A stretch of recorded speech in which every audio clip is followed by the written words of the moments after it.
Assalamualaikum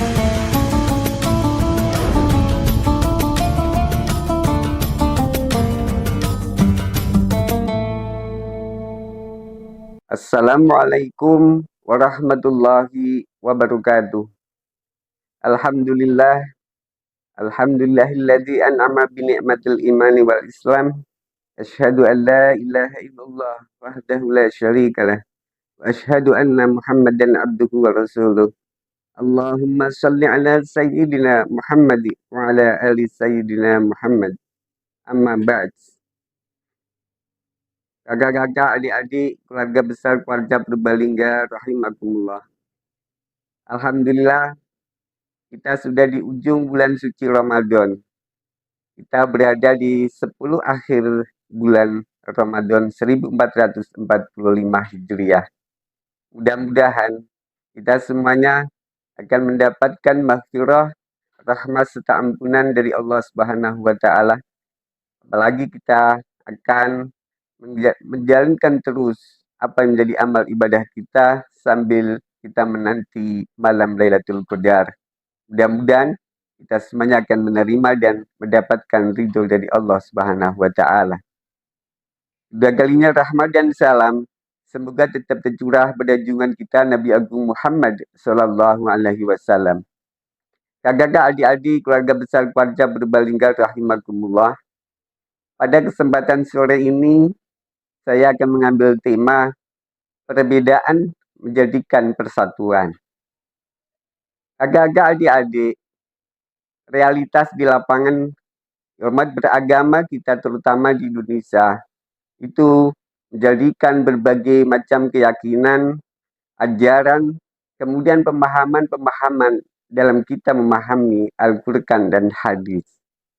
Tetapi itu adalah suatu hal yang sudah wajar karena kita harus sadari bersama bahwa pemahaman-pemahaman terhadap apa yang ada di Al-Quran itu pasti ada satu sisi penafsiran ataupun dari sisi yang lain sudut pandang yang berbeda atau yang kita sering sebut dengan al-khilafatul ra'yi.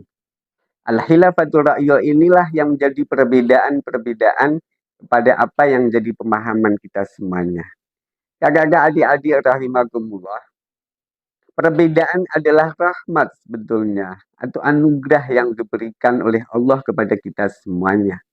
Karena dalam nas Al-Quran sudah dijelaskan, kita itu dilahirkan dengan hal yang berbeda, dari fisik yang berbeda, dari keturunan yang berbeda, dan dari semuanya yang berbeda, baik dari suku, kemudian ras, kemudian dari sisi yang lain yang barangkali jelas berbeda. Hal ini berarti menjadi sunatullah, sudah menjadi kehendak Allah Subhanahu wa taala.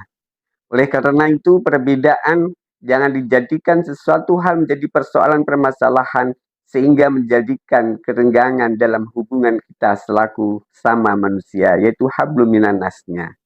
Agak-agak adik-adik sekalian, terjadi persoalan perbedaan ini yang jelas karena banyak hal dari sudut pandang mereka menafsirkan suatu alasan atau hujah yang dipakai oleh mereka. Tapi harus menjadi satu prinsip bahwa kita yakin inna dina indallahil Islam. Satu itu. Lalu yang kedua yang menjadi landasan pokok kita yakin bahwa perbedaan ini adalah sesuatu yang menuju dalam satu tujuan yang sama, yaitu kita berpegang kepada talinya Allah Subhanahu wa taala. Ya wa'tasimu bihablillahi jami'ah. Jadi jadikan ini adalah satu jamaah persatuan. Jangan sampai kita menjadi olok-olokan, kemudian kita menjadi perpecahan. Karena perbedaan itu sudah sunatullah. Tidak bisa kita rubah. Itu jelas di dalam surat Al-An'am dijelaskan di sana. Kemudian yang kedua, di surat Al-Maidah ayat 48 juga sudah ditegaskan dengan jelas bahwa jika Allah akan berkehendak apa yang kehendak, maka manusia itu akan menjadi satu pemahaman. Tetapi karena Allah berkehendak lain, agar mereka mau berpikir, agar mereka mau melakukan satu hal dalam kebajikan, yaitu fastabiqul khairat. Nah, itulah yang menjadi landasan kenapa ada sisi perbedaan. Kakak adik-adik semuanya yang dimuliakan Allah. Jadi perbedaan ini adalah sesuatu yang mesti harus kita sadari bersama. Jika perbedaan ini bisa kita olah dengan baik, bisa kita kelola dengan baik, bisa kita manage dengan baik, maka akan menjadikan sesuatu yang luar biasa. Karena Islam adalah rahmatan lil alamin. Jelas dari unsur apapun kita akan berbeda. Karena bahasa dari Al-Quran dan hadis itu ada istilah mustarak. Bahasa yang memaknai berbeda atau menjadi pilihan atau ganda yang berbeda juga. Oleh karena itu, kakak-kakak adik-adik, kita jangan terprovokasi, jangan terpancing. Selagi akidahnya sama, yaitu akidah kita adalah Islam. Yang kedua, yakin la ilaha illallah, maka itulah yang menjadi sandaran kita. Lakum dinukum waliyadin. Karena di negara kita itu jelas banyak agama. Berbeda itu satu hal yang wajar dan itu menjadi keniscayaan. Kakak-kakak adik-adik semuanya, jika kita bisa memanage dengan baik, maka akan menjadikan sesuatu yang luar biasa dalam kehidupan kita bersama. Maka ada beberapa hal yang harus kita jadikan sandaran atau hujah ketika kita berpendapat, ketika kita melakukan satu hal tertentu terhadap putusan-putusan yang ada, maka perlu ada yang disebut dengan hujah. Hujah itu adalah alasan, bukti-bukti dan tanda-tanda kita di dalam menentukan suatu persoalan dan putusan. Harus kita pegangi. Dan kita harus sadari di negara kita, terutama oleh masyarakat umat Islam yang ada di Indonesia, selagi kita memahami dengan adanya 4 mazhab yang kita ada, yaitu dari mazhab Hanafi, mazhab Maliki, mazhab Hambali, dan mazhab Syafi'i, berarti kita di dalam jalur yang bisa kita pertanggungjawabkan keilmuannya sampai kepada Rasulullah Shallallahu Alaihi Wasallam. Jika itu masih dipegang dengan baik, maka insya Allah tidak ada yang disebut dengan kesesatan, tidak ada sesuatu yang menjadi kedibid'ahkan. Kalau sesuatu yang berbeda, pasti ada landasan. Para alim ulama kita, pada masyayikh yang ada di dalam dulu saat itu, pasti sudah memberikan satu hal. Kala kulukum ra'in wa kulukum mas'ulun adoliyatihi. Karena mereka punya tanggung jawab yang besar kepada umatnya ketika memutuskan satu yang berbeda. Kita ambilkan contoh yang tidak usah begitu banyak. Peristiwa yang terjadi bagaimana kemudian antara penentuan awal Ramadan. Ada yang menyampaikan bahwa bisa dilakukan satu hari seperti yang ditentukan oleh pemerintah. Ini sudah berbeda awalnya, tetapi endingnya menjadi sesuatu yang luar biasa. Insya Allah besok kita akan lebaran Hari Raya Idul Fitri di hari yang sama. Tetapi apakah itu menjadi persoalan? Jangan dijadikan persoalan, tapi menjadi sesuatu kekuatan besar dalam rangka kita meyakini bahwa kebenaran yang hakiki adalah haknya Allah, bukan haknya manusia. Manusia hanya berikhtiar bagaimana untuk bisa mendekatkan kebenaran itu agar kita tetap dekat sebagai hubungan kita dengan Allah atau yang sering kita sebut dengan hablum minallah itu. Kakak-kakak adik-adik sekalian, dari perbedaan-perbedaan ini maka harus kita jadikan alat pemersatu sebagai hasanah keilmuan dan sesuatu yang luar biasa dalam rangka mempersatukan negara kita, terutama dalam hubungan kita sesama manusia. Yang jelas itu. Kakak-kakak adik-adik, kalau kita bisa manage, apa yang harus kita lakukan? Yang harus kita lakukan adalah yang pertama, perbedaan adalah sunatullah atau kehendak Allah Subhanahu wa taala. Jadi itu tidak bisa kita rubah oleh manusia karena itu sudah tercantum dalam surat Al-Maidah ayat 148 tadi. Sehingga kita tidak bisa mengelak apa yang disebut dengan perbedaan. Perbedaan yang dilakukan karena Allah sudah memberikan akal kepada manusia untuk berpikir bagaimana agar mereka bisa menerjemahkan, mengijawantahkan satu aturan atau yang kita sebut adalah pedoman hidup, yaitu yang baku adalah Al-Quran dan hadis. Tetapi bagaimana dengan bahasa yang ada di Al-Quran dan hadis? Maka perlu ada penerjemah, perlu ada penafsiran. Maka kemudian ketika itu tidak ada, maka ada yang berpendapat melalui para ulama. Dari jumhur ulama inilah yang menjadi hujah sebagai kita, sebagai umat yang ada di bawahnya. Oleh karena itu ada ijma, ada kias, yang di situ sebagai landasan agar menjadi satu pemahaman-pemahaman kita lebih membumi kepada masyarakat, terutama kepada umat awam yang ada di sekitar kita. Yang penting dengan satu catatan, perbedaan ini harus dilandasi dengan ketulusan, keikhlasan, dan itu menuju pada kebenaran. Jangan sampai kemudian itu ada unsur-unsur tertentu karena kita merasa yang penting berbeda. Kalau sudah yang penting berbeda, itu akan menjadi persoalan karena ada kepentingan-kepentingan yang dilandasi oleh hawa dan nafsu kita. Nah, itu satu. Jadi harus kita kampanyekan bersama, perbedaan adalah sunatullah, menjadi kehendak Allah Subhanahu wa taala. Lalu yang kedua, bagaimana caranya agar itu termanage dengan baik? Perlu ditumbuhkan pandangan bahwa pemahaman terhadap ajaran itu tidak ada yang benar mutlak karena itu haknya Allah. Oleh karena itu, ketika ada sesuatu yang disampaikan para ulama kita yang di atas atau para jumhur yang sudah begitu menguasai dengan keilmuan-keilmuan dari sisi keagamaan, maka mereka tidak begitu saja memutuskan begitu saja dengan mudah. Tapi pasti ada dasar-dasarnya, ada dalil-dalil tertentu yang kemudian dikiaskan dengan kondisi alam yang seperti ini.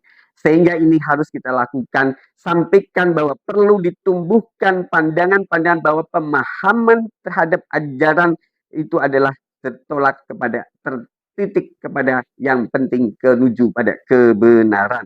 Kebenaran yang hakiki adalah milik Allah Subhanahu wa taala. Seperti halnya yang dicontohkan oleh Imam Syafi'i.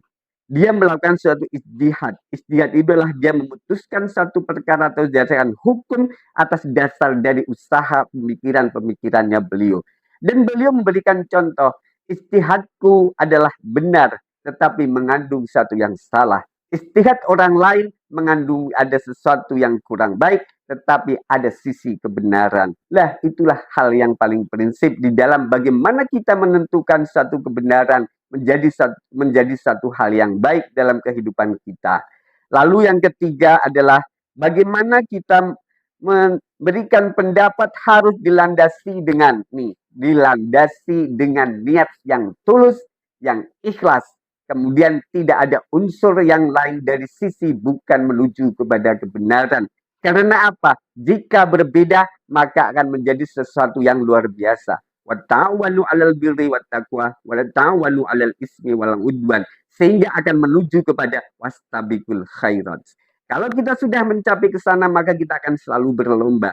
Kemana Pak kemudian? Di lingkungan kita, antara orang-orang yang paling besar dalam organisasi yang ada di kita di Indonesia, ada NU, ada Muhammadiyah.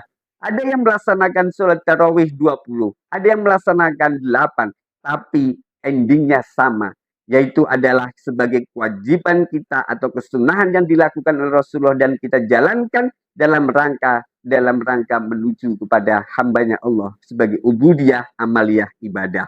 Tujuannya satu, wastabiqul khairat, mencapai kepada titik la'allakum tattaqun. Sehingga niatnya sudah sama, sekalipun jalurnya berbeda, sekalipun apa yang dilakukan berbeda, tetapi titik temunya satu, yaitu kita beribadah kepada Allah Subhanahu wa taala. Lebih baik kita berpikir sesuatu bagaimana caranya agar semuanya mau beribadah. Jangan sampai kemudian orang yang sudah beribadah tetapi malah menjadi persoalan, dianggap itu tidak sesuai. Karena mereka lakukan ibadah itu pasti ada dalil, ada landasan, ada hujah yang mantap di dalam memberikan satu yang positif tadi. Lalu yang keempat adalah dalam menghadapi perbedaan ini, kita jangan mencari perbedaan-perbedaan saja. Tetapi justru ketika ada perbedaan, kita mencari persamaan. Agar apa? Agar bisa menerima semuanya. Karena tidak ada kebenaran yang hakiki di alam ini, hanya miliknya Allah Subhanahu wa taala. Kita juga belum tahu pada akhirnya siapa yang benar, siapa yang salah. Tetapi selagi kita menjalankan satu kewajiban kita sebagai orang yang berbakti atau orang yang mengabdi kepada Allah Subhanahu wa taala, berarti itu adalah tujuan yang paling hakiki, menuju kebenaran yang hakiki. Yakinlah kakak-kakak, adik-adik, apa yang diputuskan oleh pemerintah, oleh para alim ulama, oleh semua hal yang ada terkait dengan hukum-hukum yang ada di kita, pasti ada landasan-landasan, baik dari Al-Quran, hadis, ataupun dari bentuk ijtihad, ataupun dari bentuk kias yang sudah dilakukan dengan baik, dan pasti dipertanggungjawabkan. Oleh karena itu sekali lagi, jangan jadikan perbedaan menjadi satu perpecahan. Jangan jadikan perbedaan itu menjadi persoalan dalam hubungan kita sesama manusia, apalagi kita sebagai umat Islam. Tetapi perbedaan ini adalah rahmatan lil alamin, sebagai bentuk kita pengabdian kita kepada Allah dalam rangka wastabiqul khairat, menuju kepada insan kamil, insan yang bertakwa, sebagai bentuk kita tanggung jawab kita besok di akhirat kepada Allah Subhanahu wa taala. Inna sholati wa nusuki wa mahyaya wa mamati lillahi rabbil alamin. Mudah-mudahan Allah memberikan ridho kepada kita semuanya, sekalipun ada satu yang berbeda, tetapi banyak persamaan yang akan menjadi satu persatuan yang luar biasa. Sekalipun awalnya berbeda, tapi ending pada akhirnya kita menuju pada puncak sebagai bentuk pengabdi hamba Allah yang bertakwa kepadanya. Mudah-mudahan apa yang saya sampaikan bisa memberikan motivasi semangat kita di dalam berhubungan. Sekalipun kita berbeda keyakinan, kita berbeda pemahaman, kita berbeda semua yang ada, tetapi insya Allah kita mempunyai tujuan yang baik, kebenaran, dalam rangka menuju manusia-manusia yang bertakwa untuk meninggalkan segala larangannya, dan kita akan menuju pada perintah-perintah Allah Subhanahu wa taala. Demikian, selamat berbuka puasa. Mudah-mudahan amal ibadah kita semuanya diterima oleh Allah Subhanahu wa taala, dan kita semuanya akan mendapatkan ridho, sehingga kita akan mendapatkan surganya Allah Subhanahu wa taala. Afwa minkum, segala kekurangan mohon maaf yang sebesar-besarnya. Akhirul qauli wallahul muwaffiq ila aqwamit thoriq. Wassalamualaikum warahmatullahi wabarakatuh.